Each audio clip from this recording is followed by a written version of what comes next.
Hello, welcome back to my channel. Recently हम उज्जैन गए थे महाकाल के दर्शन करने के लिए।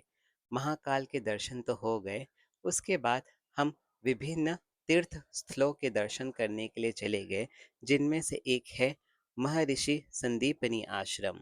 संदीपनी ऋषि आश्रम उज्जैन का एक प्राचीन और पवित्र तीर्थ स्थल है। ये वही स्थान है जहाँ भगवान श्री कृष्ण, बलराम और सुदामा ने शिक्षा प्राप्त की थी। आश्रम में स्थित गोपी कुंड को तीर्थों का संगम माना जाता है। मान्यता है कि संदीपनी ऋषि ने यहाँ सभी पवित्र नदियों का आवाहन कर स्नान कराया था। यहाँ श्री कृष्ण ने 64 कलाएं सीखी थीं। श्री कृष्ण ने अपने मित्र सुदामा और भाई बलराम के साथ इसी आश्रम में अध्ययन किया था। आश्रम में प्राचीन शिलालेख और मूर्तियां शिक्षा और संस्कृति की झलक दिखाते हैं। गोपीकुंड, गुरुकुल परिषद, मूर्ति और मंदिरें इस आश्रम में देखी जा सकती हैं। यहाँ दर्शन और स्नान करने से विद्या, बुद्धि और पवित्रता की प्राप्ति होती है।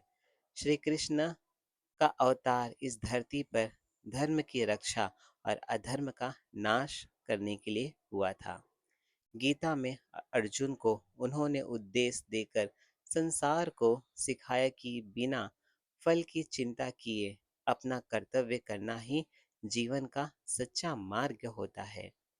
श्री कृष्ण ने गोपियों और राधा के साथ अपने अलौकिक प्रेम से संसार को यह सिखाया कि सच्चा प्रेम न तो शरीर से होता है और न ही स्वार्थ से होता है, बल्कि सच्चा प्रेम हृदय और आत्मा से होता है। आत्मा से किया गया सच्चा प्रेम ही हमें परमात्मा तक ले जा सकता है। सुदामा के साथ उनकी मित्रता ने यह दिखाया कि सच्चा मित्र वही है जो सुख दुख में साथ हो, चाहे वो अमीर हो या गरीब या वो किसी भी बैकग्राउंड से क्यों ना आता हो। That is doesn't matter. उन्होंने माता यशोदा के स्नेह को अपनाकर यह सिखाया कि माता पिता का प्रेम ही सबसे बड़ा आधार है, क्योंकि उन्होंने ही हमें संस्कार दिया है। गीता में उन्होंने प्रेम और भक्ति को आधार बताया। जो भी प्रेम और विश्वास से भक्ति करता है, वह परम पद को प्राप्त करता है। श्री कृष्ण मेरे लिए क्या है? धर्म का सार है श्री कृष्ण, प्रेम का प्रतीक है श्री कृष्ण, सारथी हैं और मार्गदर्शक हैं श्री कृष्ण, लीला पुरुषोत्तम है श्री कृष्ण और अनंत चेतना है जिसका कोई अंत नहीं। आंखें बंद करो या आंखें खोलो, हर जगह जो प्रेम स्वरूप में नजर आते हैं, मेरे लिए वही है श्री कृष्ण। जब श्री कृष्ण ने धरती से प्रस्थान किया, उसी क्षण कलयुग की शुरुआत मानी जाती है।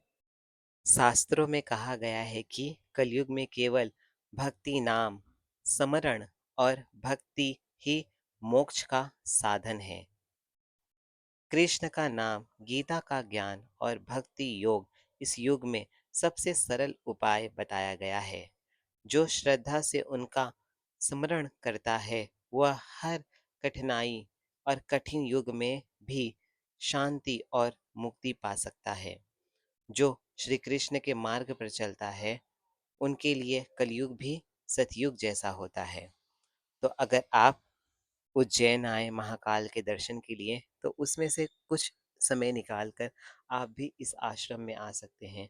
और इस आश्रम में आपको अलग अलग तरह की पेंटिंग्स दिखाई देंगी, मूर्तियां दिखाई देंगी, जिसमें श्री कृष्ण ने जो शिक्षा प्राप्त की है उसके बारे में बताया गया है। और पूरे आश्रम में हर जगह आप जहाँ भी देखें वहाँ पे आपको विभिन्न प्रकार की पेंटिंग दिखाई देंगी।